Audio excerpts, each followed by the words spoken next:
गपाल बर'आ सासे एनडिपिनि केडारमोन आगोलाव। एनडिपिआ मामोन? हारिनि रैखाथि होनो फैग्रा, हारिनि गोमालांनाय बुस्थुखौ बानायना होफिनग्रा। खिन्थु बे रायजोआ बानायखानाय हाखौ बियो गावनि नामाव खालामनाया बेथ' एनडिपिखौ बदनाम खालामनाय जादों। बेनिखायनो एक्स एनडिपि गपाल बर'आ गावनि पार्सनेल इन्टारेस्टआव बे हाखौ बै समाव जेब्ला थासारिया एसे गाज्रिमोन, मोनसे खाबु लानानै सानैसो मानसिखौ लानानै बिथाङा गावनि नामाव बे हाखौ इलिगेलि अबैध भाबै बिथाङा गावनि नामजारि खालामनानै लादों। घटनाया गपाला बायाखै आसलते, बेखौ जबरदस्ति बियो बै समनि गोहोखौ दाबो गावनाव दंना बाहायदों। बे ओनसोलनि बा बे कमिटिनि रावनोबो बिथांमोना बे बिसयखौ सोङाखै। सोङाबासिनो बिथाङा गावनि गोसो बायदिहाय बिथाङा बे हाखौ गावनि नामाव नामजारि खालामो। एनडिपिनि जायफोरा आगोलनि मावथि बिथांमोनखौबो जों मिथिहोनो आरो खावलायनो नागिरदों, गपाल बायदिखौ बेबायदि लाय होनो नाङा। आरो जाय बिथांनो दिनै हाखौ आधा बिगा फानदों, बिथांखौबो जोङो बायनायनि आगोलाव जों बुंखादोंमोन बे हाखौ दामाय होननानै, खिन्थु बिथाङाबो जबरदस्ति बायबाय। दा बिनिखायनो बिथांखौबो जों सतर्क होनो नागिरो, नोंथाङाबो माबारै बिनिफ्राय गोजानाव थानांगौ। नोंथांनि फैसाखौ मोनफिना जों मिथिया, खिन्थु आयेन भाबै जोङो बे हाखौ जिखुनु प्रकारै जों दखल खालायगोन। बे जोंनि बे ओनसोलनि रायजोनि बादा थांखि। रायजोफ्रा जोंजों दं जेब्ला, आरो जोंनि उद्देश्यआनो जाबाय जों दा जिरायनांगौ। दिनै सिनियर सिटिजेन जों जाबाय, खिन्थु जों ओंखारफिननो गोनां जादों, खारन बे जारिमिनखौ जों मिथिगौ। बे हाया गोदो मामोन बेखौथ' जोंनो बानायनाय ना। बैखौ लुग्राया दाबो दङ, बुद्धियाबो दाबो दङ। होमबा बेखौ गपाला आंनि होननानै माबोरै दाबि खालामो?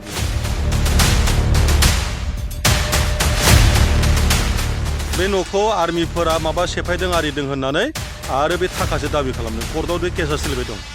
फैसाखौ दा जाग्रोमारोबा गपाला लास्टआव जुदि बिनि नङा जाहैबाय गोबाजोबनांगोन। गोबानायाथ' बहा जेलाव गोबाहैथोंसै बियो। हेंथा जानानै गसंबाय दङ। बिथांखौ जोङो खावलायनो लुगैयो, नोंथाङा बेनिफ्राय माबोरै गोजानाव थानांगौ, नङाब्ला खिन्थु नोंथाङा उनाव गावनो माने भुगिनांगोन। आरो बे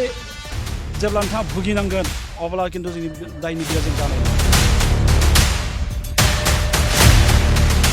दायो गपाल बर'आ आरो मोनसे ग्रुप बानायदों। बे गपाल बर'आ सानैसो थाखा गोनां मानसिखौ लानानै बै बरपिटियाफोरा जे हा होलांदोंमोन थिका मावनो, बे हाखौ बरपेटा थांनानै स्रोद बायबाय दं। बायनानै आरो फानखोमाफिनदों लाब लानानै। बे 150 जननि सायाव मानसि फैना रायलायदों। रायजोफोरनि एकमत बे हाखौ जों हगारनो हाया। जि समाव जेरै नांगौ बिदिनो खामानि मावगोन आरो गसंगोन रायजोफोरा एकमत जादों। बेनिखायनो बे गपाल बर'आ खोनाबायोबा बेनिफ्राय हायोबा दोरोदनांगौ आरो रायजोफोरजों गोरोबना थाफैनांगौ। जुदि बे हाखौ एनडिपिनि वेलफेयार ससाइटिया लाखिना दोनोमोनबा, फर एनडिपि जुदि खालामोमोन जा आपत्ति गैयामोन। खिन्थु गपाला गावनि नामावसो हारसिं खालामना लानानै सैसे फाननो नागिरदों। आरो लोगोआव संला बंला जोंनि थाफाग्रा बे जायगानि सानैसो एनडिपि, जों नामखौ मिथिगौ सिनायखायो, दा बुंथ'ला। बिथांमोनाबो गपालजों थगायजागासिनो दङ। माबा 5,000 20,000 थाखा लाना बिथांमोना थगायजाबाय दङ। बिथांमोनाबो दोरोदथों। जे बे हाखौ जोङो थांनाय 1996 आरो 97 मायथाइनि गेजेराव जों बायदोंमोन। आरो बे हाखौ जोङो रायजोनि बे ओनसोलनि बृहद सार्थनि थाखाय जों लादोंमोन। बेवहाय मोनसे जोंहा सिमां दंमोन जे जायखिजाया जों बेवहाय बे ओनसोलनि रायजोफोरा जेन बे हाखौ बयनिबो थाखाय जों मोनसे मोजां खामानियाव बाहायनो हायो, बे थांखिजों बे हाखौ जोङो बायनाय जादोंमोन। आरो दिनै नाथाय दुखुनांथाव बाथ्राया बेनो, सासे एनडिपिनि एक्स एनडिपि गपाल बर'आ बिथाङा गावनि पार्सनेल इन्टारेस्टआव बे हाखौ बै समाव जेब्ला थासारिया एसे गाज्रिमोन, एसे टेन्सआव दंमोन, आरो बै समावनो बिथाङा मोनसे खाबु लानानै सानैसो मानसिखौ लानानै बिथाङा गावनि नामाव बे हाखौ इलिगेलि अबैध भाबै बिथाङा गावनि नामजारि खालामनानै लादों। आरो बियो थारैनो जोंनि थाखाय मोनसे दुखुनांथाव बाथ्रा। बे ओनसोलनि बा बे कमिटिनि रावनोबो बिथांमोना बे बिसयखौ सोङाखै। सोङाबासिनो बिथाङा गावनि गोसो बायदिहाय बिथाङा बे हाखौ गावनि नामाव नामजारि खालामना लादों। दा बे खोथाखौ मिथिनानै जोंनि ओनसोलनि रायजोफोरा अबजेक्सन खालायदों। आरो बेखौ अलरेडि डिपार्टमेन्टलि जोङो सार्कल अफिस आरो माबायावबो जोङो बड'लेण्ड बिटिसिआवबो जों जनायनाय जादों। आरो बेखौ जेन इमिडियेट बे बायलाय फानलायखौ बन्द खालायनांगौ। आरो बे हानि जिथु ट्रेन्सफारनि अर्डार बेखौ स्टप खालायनांगौ। आरो बेनिफ्राय बे हाया जोंनि ओनसोलनि रायजोनिनो जानांगौ आरो बेखौ दिनै जोंनि बे बड' नेशनेल लाइब्रेरि काम हस्टेल बे कमिटिया जोंनि मोनसे बड'लेण्ड गेस्ट हाउस हिसाबै जोंनि कक्लाबारि बड'लेण्ड गेस्ट हाउस हिसाबै बे कमिटि मोनसेनो दिनै बेखौ अफार होनो नागिरदों बा बिनि थाखाय दिनै साइटफोर जों बेयाव नेम प्लेट जों गायसनबाय आरो भबिष्यताव जों बेवहाय मोजां मोनसे स्किम लाबोनानै बयबो रायजोआ बे ओनसोलाव थानाय बिभिन्न दल संगठना जेन बेयाव जिरायनानै बे ओनसोलनि मोजां खामानिनि थाखाय साननायनि बा मावनायनि बिथांमोना माबा रनसायनो हायो बे मिजिंजों दिनै बे अनुस्थानखौ जों गायसननो नागिरदों दा बेवहाय जाय जोंनि हेंथा जानानै गसंबाय दङ बिथांखौ जोङो खावलायनो लुगैयो नोंथाङा बेनिफ्राय माबोरै गोजानाव थानांगौ नङाब्ला खिन्थु नोंथाङा उनाव गावनो माने भुगिनांगोन आरो बे जेब्ला नोंथाङा भुगिनांगोन अब्ला खिन्थु जोंनि दायनिगिरिया जों जानाय नङा मानो होनना बुङोब्ला रायजोआ जेब्ला जोंखांगोन बा रायजोआथ' जोंखांबायानोसै आरो बे अरा जुदि जोंथारनांगौबा ब्लाव ब्लावहाय अब्ला खिन्थु रावबो रैखा मोननाय नङा दा बेनिखाय जों खावलायदों नोंथाङा बिनिफ्राय माबोरै गोजानाव थानांगौ आरो जाय बिथांनो दिनै हाखौ आधा बिगा फानदों बिथांखौबो जोङो बायनायनि आगोलाव जों बुंखादोंमोन बे हाखौ दा बाय होननानै खिन्थु बिथाङाबो जबरदस्ति बायबाय दा बेनिखायनो बिथांखौबो जों सतर्क होनो नागिरो नोंथाङाबो माबोरै बिनिफ्राय गोजानाव थानांगौ नोंथाङा नोंथांनि फैसाखौ मोनफिना जों मिथिया खिन्थु आयेन भाबै जोङो बे हाखौ जिखुनु प्रकारै जों दखल खालायगोन बे जोंनि बे ओनसोलनि रायजोनि बादा थांखि दा आं गोबां बुंनो सानाखै बे ओनसोलनि गासै रायजोफोरखौनो आरो लोगोसे दल संगठन जोंहा दुलाराय बर' फरायसा आफाद दुलाराय बर' साहित्य सभा जोंनि ओनसोलनि बिभिन्न संगठनफोरा बेवहाय ज' जानानै दङ जों जिखुनु मुहुर्तआव जिखुनु परिस्थितिजों मोगा मोगि जानो थाखाय जोङो जेब्लायबो मेन्टेलि फिजिकेलि फाइनेन्सियेलि जोङो रेडि जानानै दङ घटनाया गपाला बायाखै आसलथे बेखौ जबरदस्ति बियो बै समनि गोहोखौ दाबो गावनाव दंना बाहायदों गपाल बर'आ सासे एनडिपिनि केडारमोन आगोलाव एनडिपिआ मामोन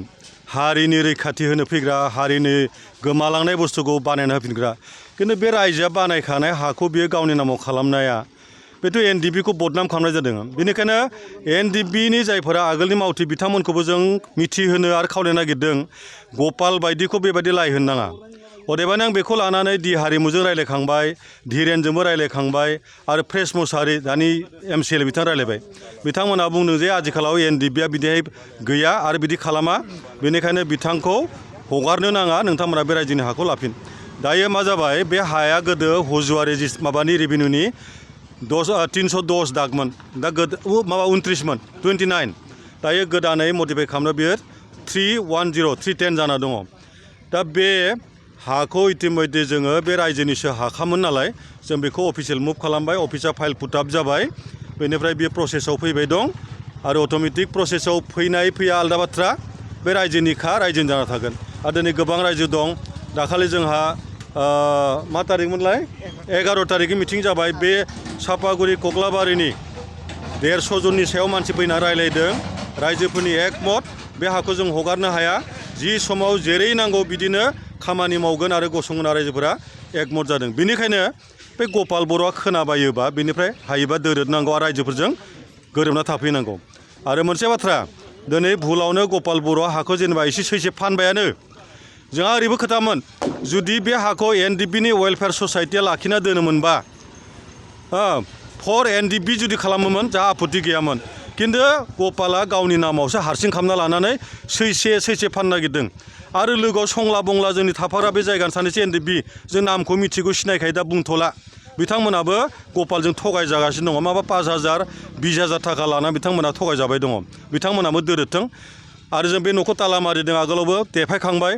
एबार मारिबावदों एबार ताला मारिबा जों गपालखौ मोनस्लाबाबा खाथिनि बिनि सापर्टारफोरनि न' रायजोनि थांनाय जागोन आरो जों बेखौ हगारखाया एकेबारे फाइनाल दासिम समस्या समाधान लामायाव आरो समाधाननि मा खोथा दं बै न'आ सानसुमा खुंगुरनि जों लुनाय 2001-2नि स्किम नाथाय 1-2नि स्किमबाबो 3-4 बे फैसा फैदों बेखौ लुदों लुग्राया दाबो दं नारायण बसुमतारियानो आरो बेखौ गपाला मा होनदों आं लुनाय आंनि न' आंनि हायाव आं लुबासो लुनो बे समाव बे दं हाग्रायाव बे 2005आवसो फैदों ओमफ्राय 6-7 बहाय बिसोरो केम्प हल्ड खालामदों बेयाव थादों बिसोरो आरो बै 7आवनो खायदा खालामनानै स्रोद बियो बरपेटायाव जोंनि जायगानि सानैसो मानसि जों दा नामखौ मख'थ'ला जों मिथिखाजोब्बाय बयबो बिथांमोना थांफानानै भुलावनो सहाय खालामना जादों आरो बिथांमोना थांफानायाव बुंना लादों जे जों बेखौ एनडिपिनि जानानै हाखौ लाखिनाय जाथों हिसाबैसो होदोंमोन नाथाय बिदा दा हारसिं बिदि खालामदों आरो बिथांखौ जों बिराद बुजाय नाजाबाय बिथांमोनजों दा गपाला रायलायलाय जाहैबाय इमानखिनि पावार आरो बे मा होनबावो बहाय सोर दं बे कक्लाबारि सापागुरियाव सोर मानसि दं सोर रायजो दं सोर मा खालामनो ओरै बिनि बाथ्राफोरा गतिके रायजोफोराबो लाजिनांगौ जोंनि बे ओनसोलनिफोरा आरो गपालनि बेरेखायै जेब्ला जेरै नांगौ ओरैहाय मदद खालामनो जोंखौ ओंखारबानो जाबाय गतिके जों बे हाखौ नोंथां सोंनाय बायदि समस्या समाधान जाबाय नामा बे समाधाना बेनो बे सानसुमा लुनाय न' आरो बे बाउन्डारि वाला जगमोहन होनाय एमएलएनि बोथोराव आरो बै न'आ बुद्धिया लुनाय रायजोनि हा नङाबा सानसुमानि फैसा बय फैयो जगमोहननि वाला फैयो दा बेखौ गपाल बायदि हारिनि रैखाथि होग्रा सासे न'बां जाबां केदारा बिदि खालामना लादोंमोन गतिके रायजोआ दिनै बुजिबाय आरो जों दिनै फैफिनदों जों दिनै साइड फर बड'लेण्ड गेस्ट हाउस मानो लुदों बेयाव सोंनाय जानो हागौ जाहैबाय गोबां अर्गेनाइजेसन दं एबसु दङ पार्टि हिसाबै इउपिपिएल बिपिएफ ब्रह्म बाथौ माबा माबि दं रावनिबो नङा बड'लेण्ड गेस्ट हाउस बहाय थांनाय समाव इलेक्सनाव बिपिएफआ मोनसे इस्टाराव होदों आरो बेखौ जों आसा खालामदों बहाय लुजाथों आरो लुयोब्लानो बहाय इउपिपिएल बिपिएफ बाथौ ब्रह्म माबा माबि ससियेल अर्गेनाइजेसन बहाय जायगा मोनगोन मोनसे समस्या जाबावदों जाबिनिफ्राय बै कलेजाव जोंनाव गोदो जों लुनाय ट्राइबेल मा दंमोन कमिउनिटि सेन्टार दंमोन दा बै कमिउनिटि सेन्टारखौ जोङो कलेजनो बाहायनो होथ'दोंमोन थांनाय जानुवारियाव जों रायलायबाय ओरैहाय जे बे न'खौ लानानै सानसे बुलायलायनाय जागोन माब्रै हमना ला बे रायजोनि न' नालाय बहाय सोरबा पारमिसन लाना मिथिं खुंबाय फारसे कलेजाव क्लास जाबाय दं कलेजनि गथ'फोरा माइकखौ बोख्लायफैगोन अब्ला नांलायनाय बुलायनाय जागोन बेनिखायनो बे न'खौ कलेजनो दान होनाय जाथों आरो बेयाव बेबायदि गुबुन मोनसे न' लुनाय जाथों नाथाय दुखुनांथाव बाथ्रा बे खामानिया जाफुङैखाय नैबे बारग'गोदों फेब्रुवारियाव जों जानुवारियाव रायदों फेब्रुवारियाव हाखौ फानदों जोंनि खायसे मावथिफोरनि अबहेलायाव बे जादों दा बेनिखायनो बै न'आ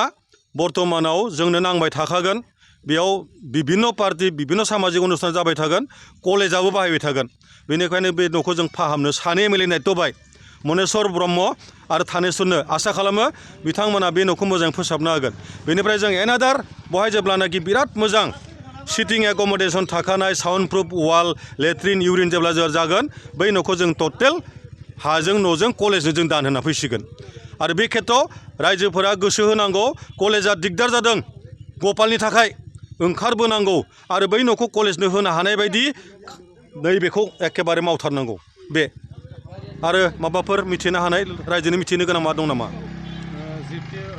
आथिखालाव फानलाय बायलायानो गोबांसिन जाबाय दङ रायजोखौ माबायदि एवार्ड होगोन नोंथांमोना ओरैबायदि दायो गपाल बर'आ आरो मोनसे ग्रुप बानायदों बे गपाल बर'आ सानैसो थाखा गोनां मानसिखौ लानानै बै बरपिटियाफोरा जे हा होलांदोंमोन थिका मावनो बे हाखौ बरपेटायाव थांनानै स्रोद बायबाय दं बायनानै आरो फानखोमाफिनदों लाब लानानै बेबायदिखौ जों जोबोद बारा बुङामोन लाथों खिन्थु बै रायजोफोराबो एसे गोरोन्थि खालाम दिनैसिम गावनि नामाव खालामना लायिया दा बिथांमोनाबो हायोबा जायफ्रा मावना दं दासिम बै मालिकजों थांनानै बे हाखौ गावसिनि नामाव लाबो नङाबा हाखौ मोननाय आसा गैला बिसोर मोनसे ग्रुप जादों आरो बिथांमोना बे हाखौ नायहैदों बायदों आरो फानफिनदों बेनिखायनो आरो बेबायदि खेथ्रआव जुदि जानो हाया रायजोफोरा सजाग जानांगौ सिनसियार माने सांग्रां जानांगौ रायजोफ्रा मावनानै रायजोनि मोनसे उन्नति खालामदोंमोन बेखौ खिन्थु बै सानैसोआ फाननानै धनिफोरनो फानसिगोन बायनानै माने धनिया धनि जाबाय थासिगोन दुखिया सिङाव थांबाय थानांसिगौ बे जाबाय बिथांमोननि नीति बेनिखायनो रायजोफोरखौ आं बेखौ खावलायगोन बेबायदि मोनसे सांग्रां जा आरो बेबायदि जाहाथे मावनो हाया बेखौ एसे हुसियार जानाय गाहाम खायानो खाबाय रायजोआ एकमत रायजोआ जेरै नांगौ जेब्ला जेरै खालामनांगौ मावगोन होननानै बाथ्रा होखाबाय आरो बिफानखौबो खावलायगोन सरकारि बिफाना नाय रायजोआ मा मावदों आरो आसरित गपाला बहाय थानानै बे न'खौ आर्मिफोरा माबा सेफायदों आरिदों होननानै आरो बे थाखासो दाबि खालामदों कर्टआव बे केसा सोलिबाय दं फैसाखौ दा जाग्रोमारोबा गपाला लास्टआव जुदि बिनि नङा जाहैबाय गोबाजोबनांगोन गोबानायाथ' बहा जेलाव गोबाहैथोंसै बियो बिदि जागोन आरो रायजोफोरनो मिथिनो होबाय एनडिपि बिथांमोनाबो जायफोरानाखि सारेन्डार जों इउनाइटेड फराम अफ एक्सन बिदि रायलायबाय धीरेनजों रायलायबाय आरो गुबुनजों रायलायबाय बिथाङा होनखादों बे गपाला पार्सनेल मावदों बेखौ संगठननि अनुमति गैया रायजोआ जेरै गोसो खालामनो हायो नंखादों नायनोसै जोङो रायजोफ्रा जोंजों दं जेब्ला आरो जोंनि उद्देश्यआनो जाबाय जों दा जिरायनांगौ दिनै सेनियर सिटिजेन जों जाबाय खिन्थु जों ओंखारफिननो गोनां जादों खारन बे जारिमिनखौ जों मिथिगौ बे हाया गोदो मामोन बेखौथ' जोंनो बानायनाय ना बैखौ लुग्राया दाबो दङ